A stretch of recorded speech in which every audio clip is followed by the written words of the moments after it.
So would you please welcome Michelle Lentz to the Child Protection League.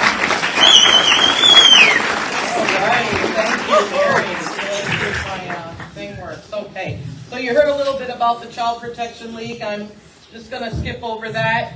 I'm going to assume that we could all agree tonight that the basis of my presentation will be based on those two things. Would you agree? Would you be okay with that? If we have an agreement tonight that my presentation is going to be based on the principles of the Bible and the Constitution. Yeah.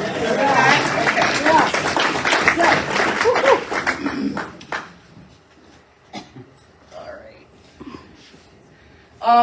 I'm going to skip over the current issues because John gave you the rundown, and it was just as bad as it was to have to listen to how awful they were last year. It was every bit as awful as he described it. And these are the issues that the Child Protection League has worked on this past year. But I just want to, I know you can't see this graphic, but this is from a Minnesota Advanced Placement English assignment. They had to write day 1 or 2 of school this year. In this fall, they had to write an essay. This happened in Mankato. I think it happened in Stillwater. And they had to write an essay describing which one were they. Were they an overt white supremacist? Or were they a covert white supremacist? And that's what's happened to our public education system.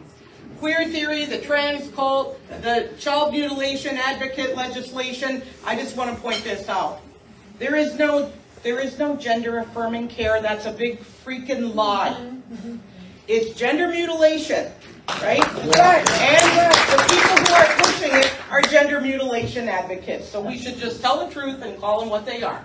Money grabbers. Tonight, I'm going to take a different approach because this whole past year, I actually have not been talking about the issues that the Child Protection League really works on. I've been taking it up a little bit or maybe digging down to the root a little bit more so we can see that all of the things that we are fighting have the same root and we are fighting the same enemy. And so it's important for us to see the reality around us. I bet every one of you has a sense of feeling things are really wrong in the world, right? Yeah. Yes. So we gotta just face that harsh reality and have the courage and the intellectual honesty to see things the way they are. And then have some discernment to soberly see, look at the meaning behind it. And then have the courage to act based on that discernment. And I want you to keep in mind this little question. What would victory look like if it were present today? So if the fruit is rotten, take a look at the root. So we have ridiculous things like critical race theory, social emotional learning, comprehensive sex ed, all of the issues that we've been working on. I'm not going to explain them to you because I bet you know what they are. What I'm going to show you by the words of the people who promote that stuff, that at the root of it is cultural Marxism. And at the root of it is a revolution, and we are in the midst of a revolution right now. And the revolutionaries have one goal, and that's to destroy this country. I wonder what I missed there. Okay. So let's just start here with the Frankfurt School. The Frankfurt School was a group of Marxists who lived in Germany. Their goal was to destroy Christianity in Germany. They ended up having to flee, and they relocated to Columbia University in the United States, and they just switched their goal to destroying Christianity in the United States. They set up 11 goals. They had 11 goals in order to achieve their mission. Now, let's just look at a couple of them. The creation of racism offenses, continual change to create confusion, the teaching of sex and homosexuality to children, the undermining of schools and teachers' authority, huge immigration to destroy identity, the promotion of excessive drinking, the emptying of the churches, dependency on the state, the dumbing down of the media, encouraging the breakdown of the family, And you could go on to read the rest. But what I want to ask is, haven't they achieved them all? Yeah. In 1963, it was read into the congressional record, the current communist goals taken from the book The Naked Communist by Cleon Skousen. And this is the goal, some of the goals, there were 45 of them. Get control of the schools, infiltrate the press, gain control of key positions in radio, discredit American culture, control the arts, eliminate law governing obscenity, break down cultural standards, present homosexual degeneracy, promiscuity as normal, natural, and healthy. It's all perfectly normal, you know. Eliminate prayer in the schools, discredit the American founding fathers, right? The tearing down of our statues. Have we seen that? Belittle all forms of American culture, discourage the teaching of American history, support any move that gives centralized control over any part of the culture to the government. And the list goes on and on, but you get the point, right? Cultural Marxism is at the root of all of this. So let me give you a few quotes. Wilhelm Reich is considered the father of the sexual revolution. He wrote a book called The Sexual Revolution. And in it he said, if you want to destroy a society, if you want to overthrow a society, what you do is you sexualize the children. Written back in the 30s and 40s. Under gender ideology, what is that? Well, gender ideology is the negation of everything that's normal. And one of the earliest thinkers of gender ideology is Simone de Beauvoir. She lived in France in the early 1900s. She is quoted as saying, a woman isn't a woman. She's not born a woman. She becomes a woman because of society. Right? That's exactly what is behind gender ideology. Antonio Gramsci, you're probably familiar with him, Italian Marxist, coined the term the long march through the institutions. He said that the way to overthrow a society would be to infiltrate all of the institutions and subvert them with cultural Marxist ideology. George Lucas, founder of the Frankfurt School, Herbert Marcuse, major influencer in the 1960s. And what all these people had in common is they were all Marxists. They were obsessed with revolution. And here's a question we got to start asking ourselves. When did we in the United States stop talking about Marxist ideology and communism? And when we stopped talking about it is when they advanced it. Okay, so I just thought these were interesting pictures, and that top picture might be hard to see. It's the one on the top right. You might remember in the 2020, 2021, that couple was in New York City, eating dinner on an outdoor cafe when that mob approached them, right? And made them, kneel to the mob, raise a fist to the mob, or else, you're racist. And it's just intimidation, but what I want to point out to you that this image of the raised fist, that's not coincidence. That's all communism. That's all Marxist. So back to our baseline. Let's quote. We hold these truths to be self-evident, that all men are created equal, that they are endowed by their Creator with certain unalienable rights, that among these are life, liberty, and the pursuit of happiness. That to secure these rights, governments are instituted among men, deriving their just powers from the consent of the governed. That whenever any form of government becomes destructive of these ends, it is the right of the people to alter or abolish it and to institute new government, laying its foundation on such principles and organizing its powers in such form as to them shall be most likely to affect their safety and happiness. Let's have the courage to look at the reality here and ask ourselves some questions. Do we have a governor in Arizona who was elected by the consent of the governed? No. Do we have a president of the United States that won by 81 million votes? No. Do you think the governor and the controlling party of the Minnesota legislature are doing the will of the people? No. So what might you call it when a people are no longer being governed by the consent of the governed? Tyranny. I think you're right. So at least we're dealing with soft totalitarianism. So I know, and this is going to get a little bit more depressing, but I promise you we're not going to end in a depressed area, okay? We're going to end it up in an empowered place. But the revolution is here. It's in our midst. We have to face the reality. We used to talk about a culture war. We're beyond the culture war now. They are at the point of revolution. They are trying to push us over the edge. And they're not going to succeed, but let's just be real about what we're dealing with. Okay. Let's see if we can sum up the whole thing. And Mary, I need the mic on the projector.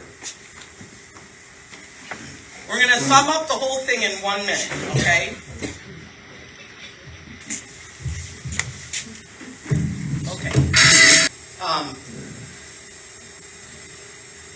When a country and a culture have lost any sense of truth, beauty, and goodness, that culture is truly sick. If you don't think our culture is sick, get a load of this.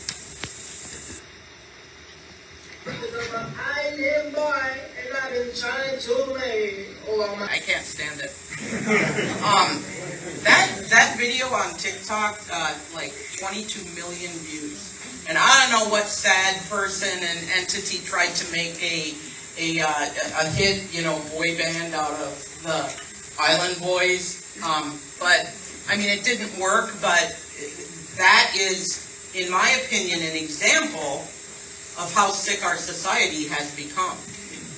Okay, so would you agree we're at war? Yes. Would you agree the enemy is within our borders? Yes. Can we turn back? Can we stick our head in the sand? Is there any turning back but walking through this, right? We have got to walk through this. Okay, so the question is, who will we be in the face of it? And that's where we're going to go now. I love Sam Adams' this quote, "It does not take a majority to prevail, but rather an irate, tireless minority, keen on setting brush fires of freedom in the minds of men." And that's what all of us is called to do.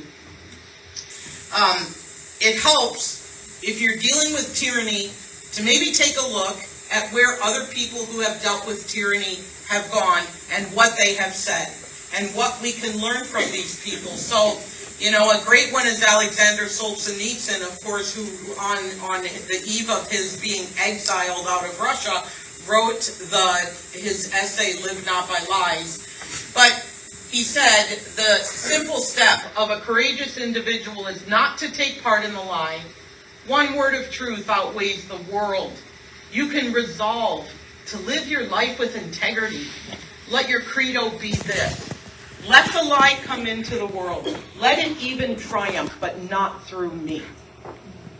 When they tell you that you have to say that a boy is a girl and call that boy she, you draw the line.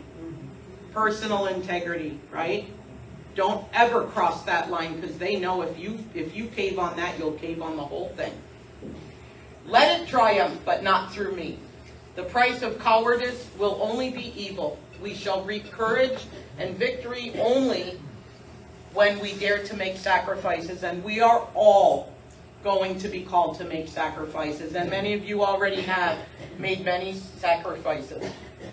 Okay, another great place to look for information, inspiration, wisdom is Václav Havel and his book called The Power of the Powerless. And there's a movie about it too. It's a great documentary. But this man spent 3 years in jail. He lived in Czechoslovakia. He was a dissident under the Soviet Union's control of Czechoslovakia. And what they did was they kept exposing what the communists were doing. They kept getting the word out and exposing it. And the people there, they were afraid to speak up, just like they're trying to make you afraid to speak up here. They were afraid to speak up because their kids would get kicked out of the university or they would lose their job. And it took that small group of people who would not give up, continuing to put that information out. If the information finally got outside of Czechoslovakia, of course you had Ronald Reagan, Margaret Thatcher, and John Paul II, who were all working at the same time to put pressure on the Soviet Union. So while they were feeling the pressure from within Czechoslovakia, the people were rising up. And the rising up actually started to come through the university by the young people who said, Mom and Dad, I'm not going to live the way you're living in this fear.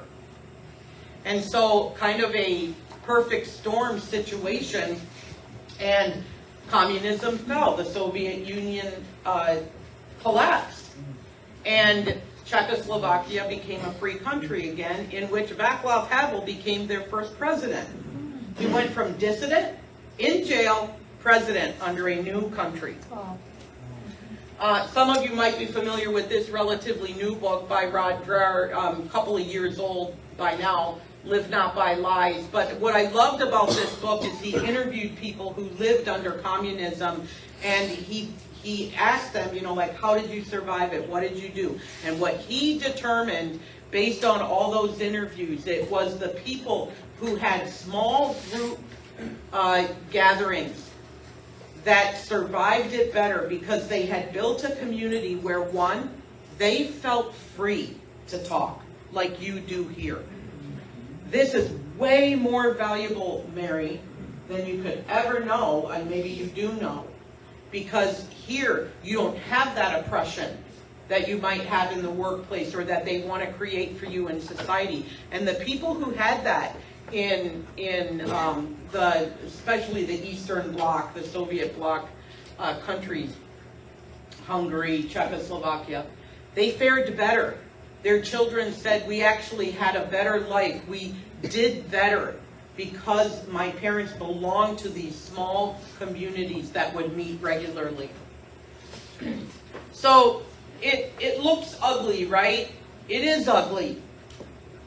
When you have a country that cannot recognize truth anymore, it cannot celebrate true beauty and goodness, you're a seriously sick society.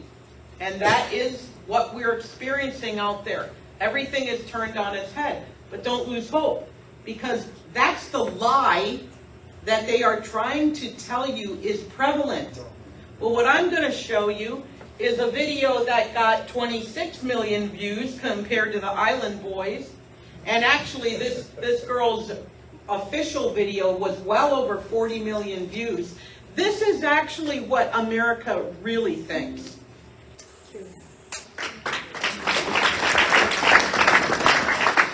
You can't kill that. You will never kill that, because that's truth, beauty, and goodness.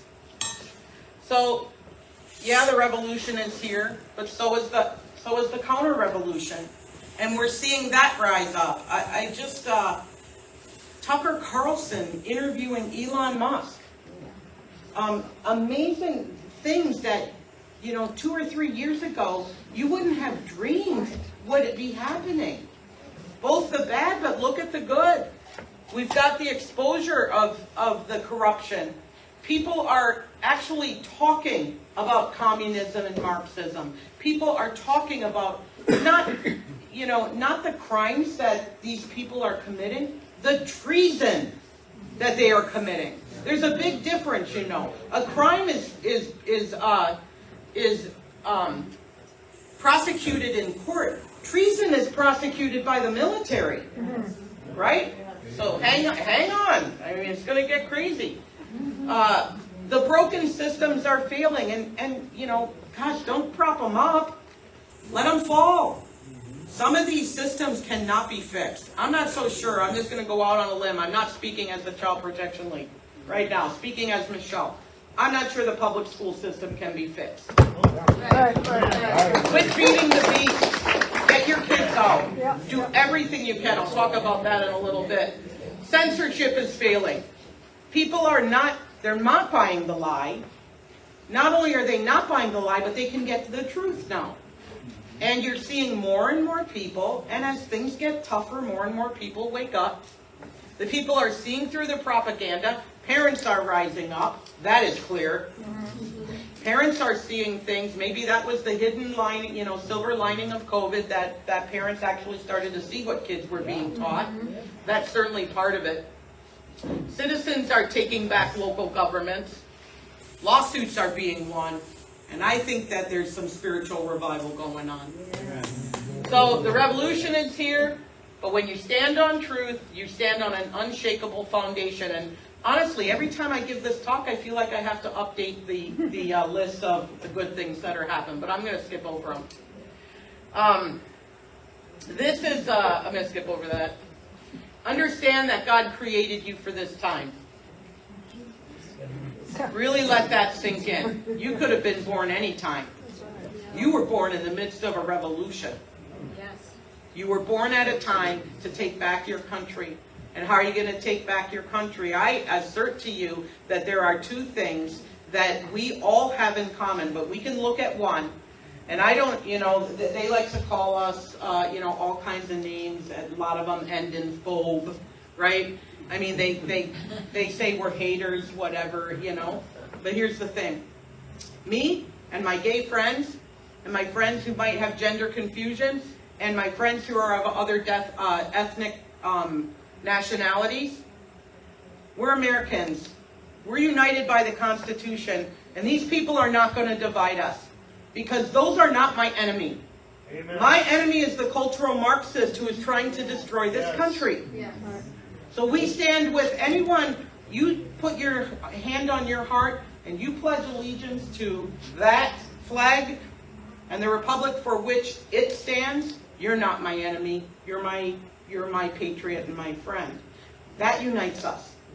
No matter what. Doesn't matter the party. Doesn't matter the religion. That's what unites us.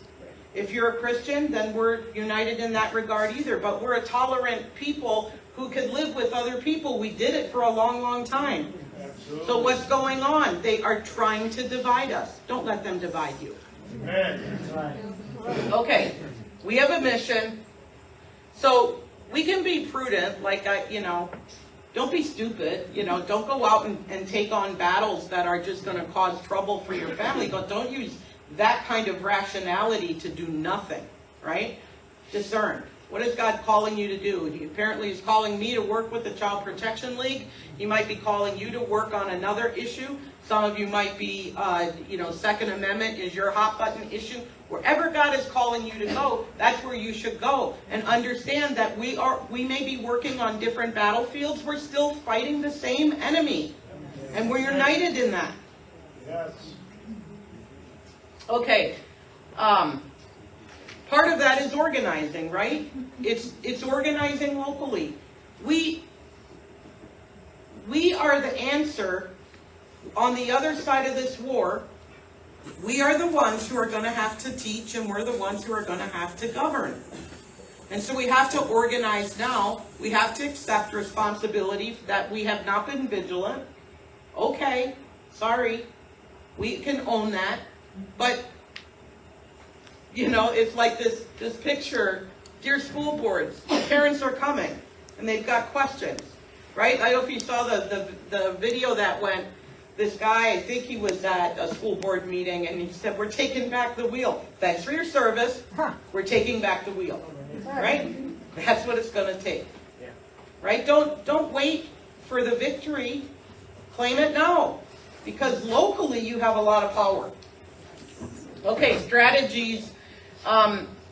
One of the things that I'll be working on in the next year is helping people to understand the propaganda and the manipulation and the tactics that the other side uses to try to isolate you, marginalize you, shut you down, censor you.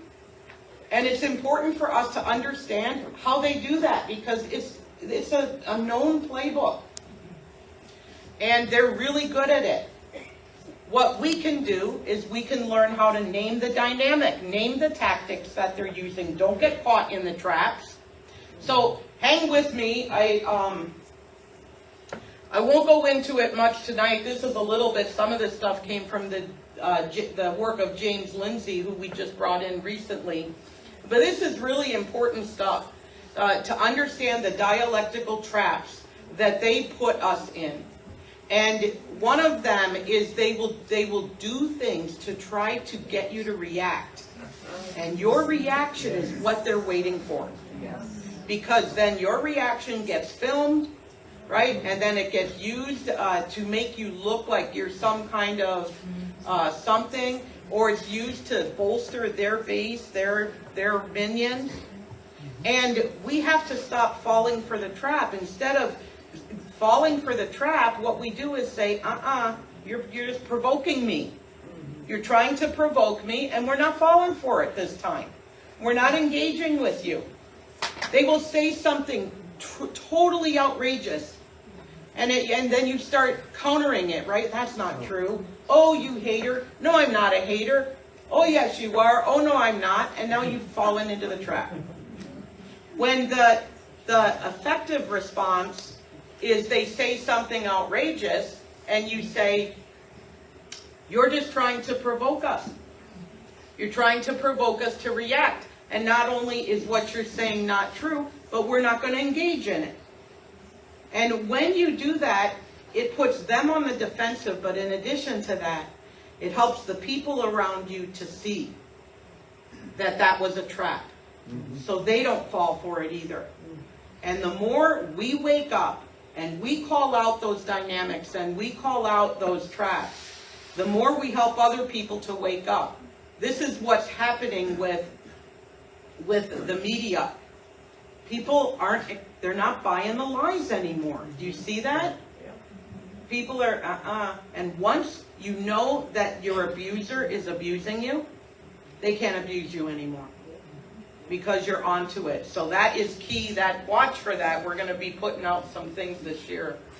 Locally, investigating, governing, holding your local officials accountable, right? I mean, these are things we haven't been doing. Some have, but collectively as a vigilant people, we haven't been, and we have to start doing it. Because the structure for the United Nations Agenda 2030 is already established in Minnesota. Regional government structure is already here. And they do it through NGOs, through nonprofit organizations that connect with the school board, or they connect with the city council or the county commissions, and they say, hey, we can get all kinds of free stuff, we can get all kinds of great deals if we collectively combine our buying power together, right? And we work through organizations like Sourcewell, and there's different organizations in different regions of the state. Those organizations are right out of the UN. And what our local people do, what our local councils do when they decide to contract with an NGO in one of the cities by me, they did this to bring in electric vehicle charging stations, right? And then, so they put them in, they got grants to put them in, now who's going to pay for them afterwards to keep them going, right?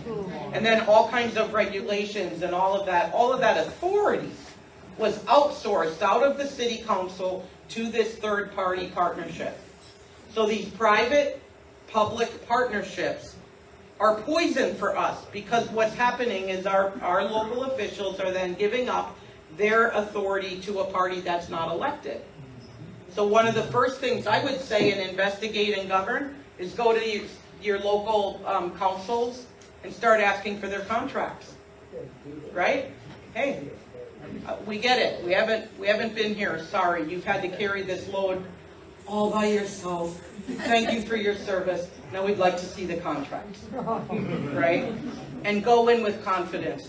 You are the terror of these people because of that pesky document called the U.S. Constitution, which gives you all the authority you need.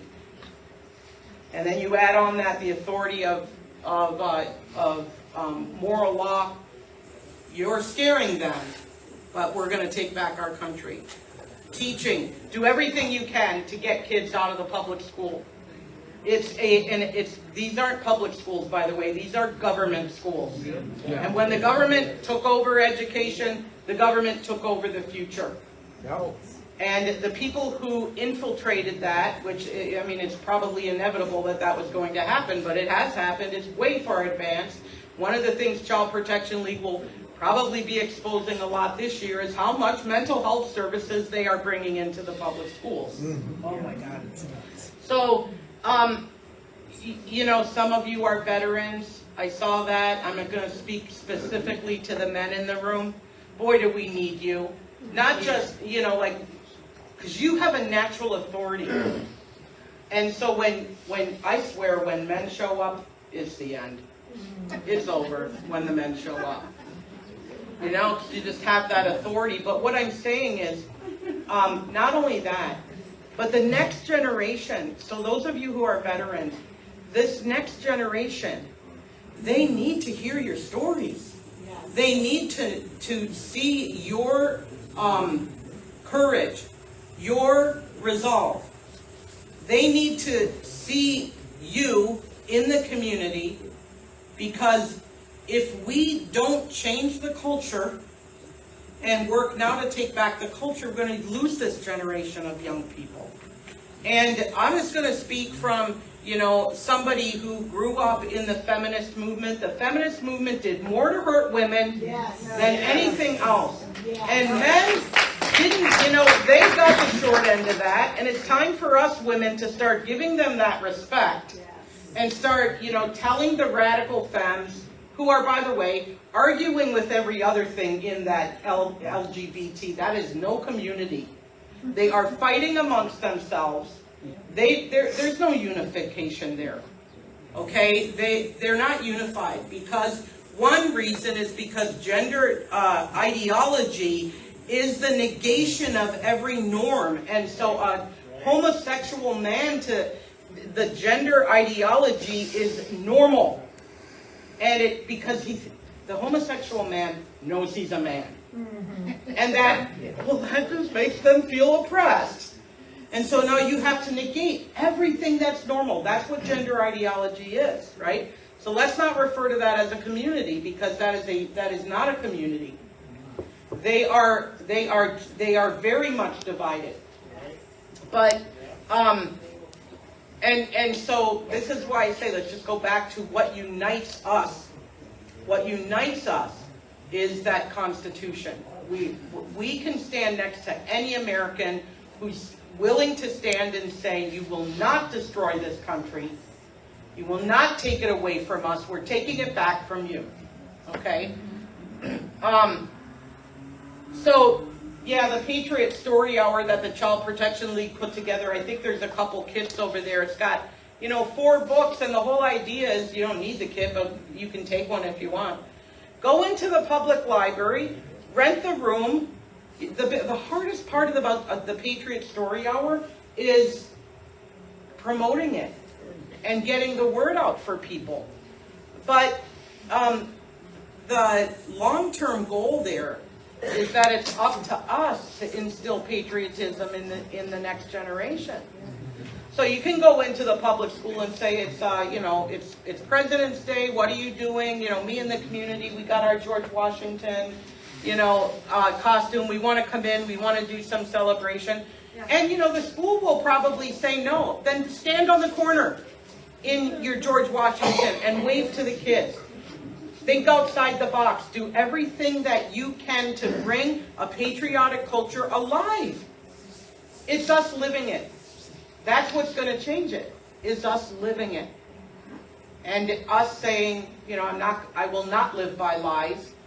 I will not pretend that we don't have a great American heritage. I will not let you rewrite history. I'm going to tell the truth about our history, whether it's the good, the bad, or the ugly. But the fact is, we have a lot of heroes in our history, right? And we got to make those people come alive. So that's kind of, as I'm talking to, to you dads and granddads, what I'm telling you is your stories are really powerful, and the youth of this generation need to hear them. So, form little pods. Be willing to tutor. Even if you can help one family get their kids out of the public school, help that one family. Even if that's all you can do, help that one family. You've made a huge difference in the life of that family and those children. So you might not be called to the run for school board. You might not be called to run for office, right? Just ask God, where are you calling me? Where are you calling me? Because the culture is calling you forward. Take back Sundays. I always feel like I'm going to get in trouble with people when I say this. But tell me since when did we start having soccer tournaments on Sunday? Gymnastics tournaments, basketball tournaments, softball tournaments? Just say no. Just say no.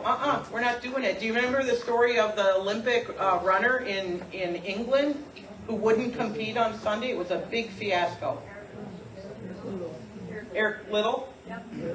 Amazing story. Let us be that here. And start taking back Sundays, spending time together, practicing your faith, celebrate patriotism, all of these things. This is the answer. It's not hard, it's simple. It's a simple answer, but what it requires now, the times are so ugly that doing this is going to make you a hero. Okay? Especially teaching children things like this: courage, valor, self-control, generosity, respect. These are the simple things we've lost, my friends. And they are the things that when you restore, you will change the culture by restoring that in people. So I think I'm wrapping up here. Consider Poland. Poland was literally wiped off the map for 123 years. They were taken over, they ceased to be a country, and they came back 123 years later. And I have to ask myself, how did they do that? And I assert to you that they did it because they never lost their faith, and they never lost their patriotism and their identity as a people. Okay, so have the courage to look at what's really going on, to discern it. Let's just face reality. They are trying to throw us over the edge now. We are in the midst of full-blown revolution. Oh, I'll read you one last thing. You want to hear this? The features of a revolution. 5 things. What are the features of a revolution? So you can identify it and just... Then maybe you can decide for yourself, am I just being dramatic? Okay, first. The first feature of a revolution is having an aggrieved social class. The second feature of a revolution is a climate conducive to radical change. The third feature of a revolution is a weak government. The fourth is a triggering incident. The fifth is moderate and radical phases. And you can kind of look back over the last few years especially. There have been radical phases we have gone through, right? We're watching that. And once that happens, the last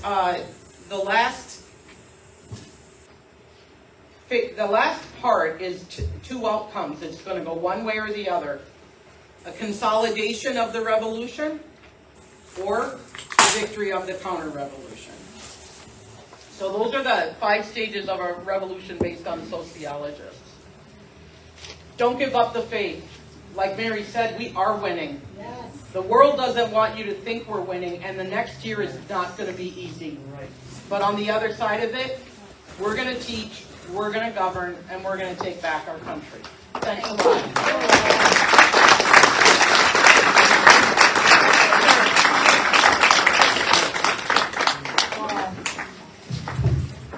We can take a couple of questions. Anybody? Go ahead, stand up and shout it out. Addressing, would like to address you? Yeah. I'm so sorry. Forgot you. Michelle. Michelle, do you happen to have a copy of your presentation in terms of some of the authors that you referenced, et cetera, et cetera? That would be accessible? It's the same one. I think it's the same one I gave you for a season. Yeah. She was videotaped at a BPOU meeting, and that's on The- the website. That's true on the CPL Rumble channel is this presentation. Yeah, if you just go to our website, you'll find the link to it, cplaction.com. Yeah, and we also have Diana and Robert who are, can you tell us where it's going to be posted? Diana, she'll post things on some of the various pages. Facebook pages, do you want to shout any of them out? Yeah, like Rocks and Cows, North Metro Patriots. There's Metro Patriots, Rocks and Cows, Liberty Tea Party Patriots. But if you email me from, you can just email me from the Child Protection League website. I will send you a PDF of the, yeah.